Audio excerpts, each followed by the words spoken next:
Good morning. I'm just going to continue with my series on the 2009 Pal Springs tournament. So far, Magnus has beaten Leko with the white pieces and beaten Topalov with the white pieces. He had a draw with Wang with the black pieces, and in the game I analysed yesterday, he beat Yakovenko with the black pieces in a Sicilian. Today he plays against the last player in the tournament, Teimour Radjubov.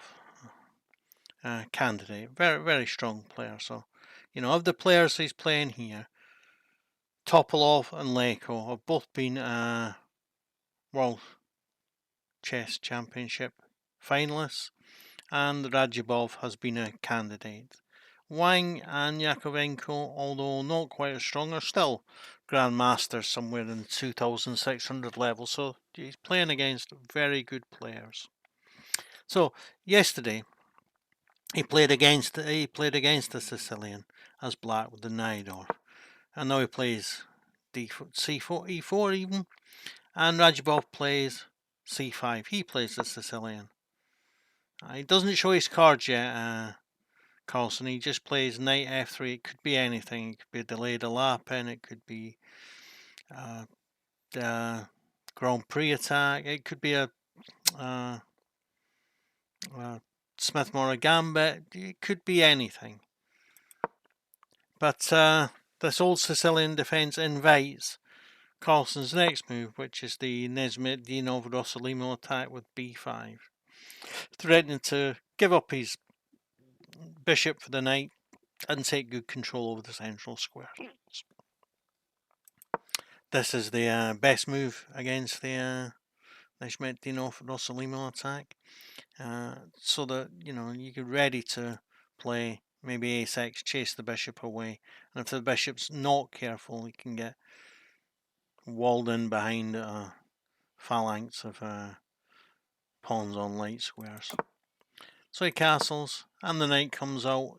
This is maybe a bit slow, but because it requires a move for the knight, or he can fianchetto his bishop, but that leaves a lot of holes on the white square, so he's probably looking at moving his knight and moving his bishop before he can castle on the king side. And one of the ideas behind the Nesmedinov Rossolimo attack is that black takes some time to get castled and white doesn't, and launches an attack quickly whilst the king is still stuck in the middle. Knight g to e7 is maybe, encouraging Carlsen a little. So I'm talking about launching an attack. Well, why is he then playing c3? Does he some super delayed Alapin? No, the idea behind c3 is that if Radjubov now plays a6 to attack the bishop can retreat to a4, and if the pawn comes forward and attacks it, the bishop has c2, so he gets to preserve his bishop and also preserve his structure. And yes, it does later give him the opportunity to be playing the strong d4 move. So, but two ideas, and he does indeed play a6, and he does, and exactly as described, because this is all theory. He gets his bishop to c2, and the bishop comes to b7, exerting an influence on the e4 square. The queen comes to support the pawn, so that it's now supported by the bishop and the knight. And if necessary, if it gets attacked enough more times, it can be defended also by the pawn, the knight, and the rook. So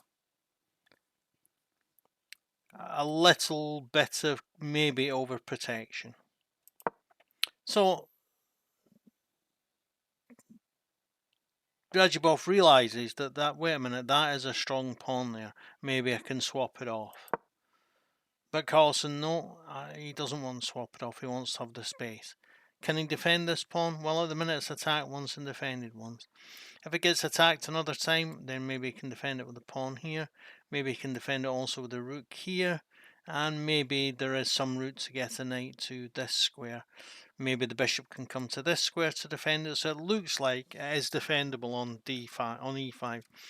This is something you always need to think about when you're pushing your pawns, not just the spaces that you're giving up behind them, because obviously when you push the pawn from here, you give up this square to black, but it's can you defend it when it's that far forward? Can it defend it against all the attacks that might come its way? It can in this case. So yeah, that's a great move by Radjubov. You know, yeah, where he threatens. Maybe at some time he will be able to play d3 with a fork. At the minute he can't because it would be attacked by the bishop and the queen and only attacked by the queen, but who knows. But also he's opening up the eyes, as Chess Network Jerry says. Wonderful channel, by the way, you should watch every chance you get. Opens up the eyes of this bishop on this long diagonal, so a very good move, d4.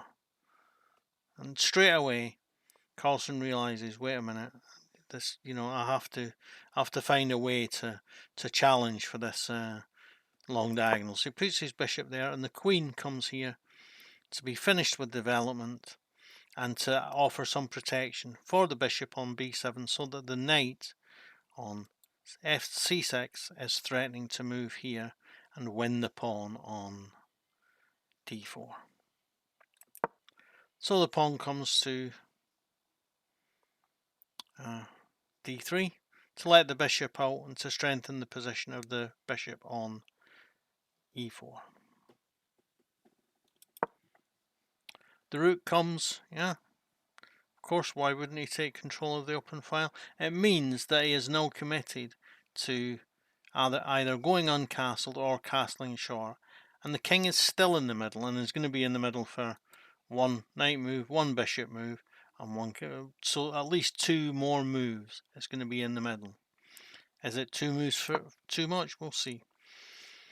Great, a kind of important principle in chess which goes both ways is if you think you've got an advantageous position in the centre, it's a good time to expand on the wings. And also if your opponent has strength in the centre, then you have to expand on the wings to find strength yourself. And this is ideal example. It's not only just threatening to take the pawn and break the position up, but it might at some point in time be able to play a5 and threaten the queen.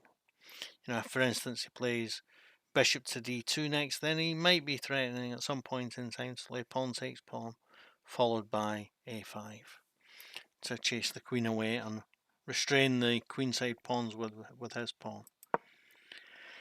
So knight comes to d5, beautifully centralized square, and the pawns are swapped, and these pawns are swapped,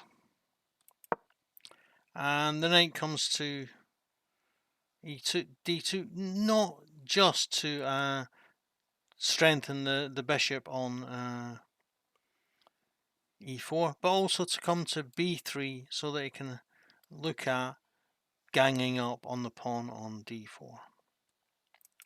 So knight comes to f4 to threaten the queen. So is it bad news that the queen has to retreat? Not really, because Carlsen was probably thinking of rearranging his pieces anyway. But it does give the opportunity for him to play knight here and get a double attack on this pawn. It's attacked by both knights and defended only by the bishop. You could maybe think about defending it with queen here, but Carlsen threatens this knight by moving this knight and develops a piece, the queen, to defend the pawn on d3. So bishop takes on e4 and Carlsen takes the bishop. Is that double pawn good for Carlsen? Well, actually it isn't really so bad, because it keeps for one move longer the black king in the centre of the board, and that might be enough. So the knight comes to d3. The knight which was threatened by the bishop comes to d3. And the bishop threatens the rook. Great, and it's difficult for him he can't really push the pawn to block because it just gets taken. So he's having to move the rook and give up that d file. Alright, he gets his rook on the open c file, so it isn't completely without compensation. But now there's two. It allows Carlsen to pick up this pawn on d4 because it's defended by the knight and only attacked by the queen. But then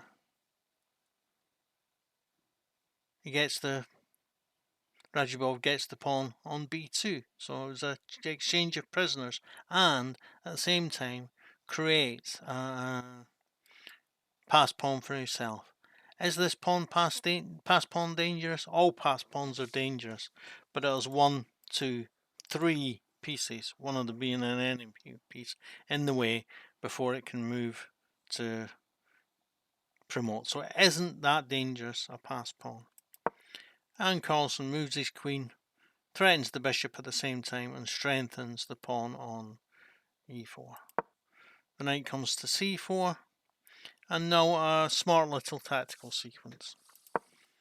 Oh, sorry, no, he plays the rook first, so that both his rooks are on open files. One, he has complete control over the A file, the other he fights for.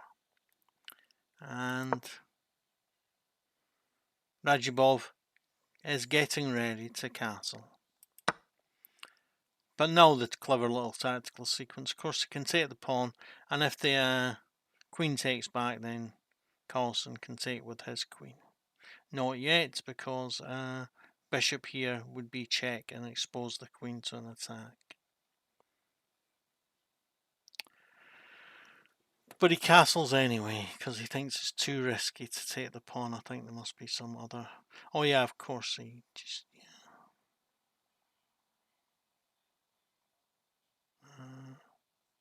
Yeah, he would... If the queen got taken in that way, then he would get checked with the rook, and then check, and he would get this rook as well. So he would get 2 rooks for that queen, and still be in a good position. So he decides it's safer to castle, and Carlsen gets rid of the bishop anyway, and he plays knight takes pawn. So now he's temporarily a whole piece down. He's got his pawn back, but he's temporarily a whole piece down. And Carlsen defends the extra piece and attacks the rook, and the rook can only come here, and then it would be subject to a fork on d6. And so he will get an exchange, and since he's already a piece up, it will effectively be a whole rook up after this. And Radjubov resigned, having lost his way in the tactics.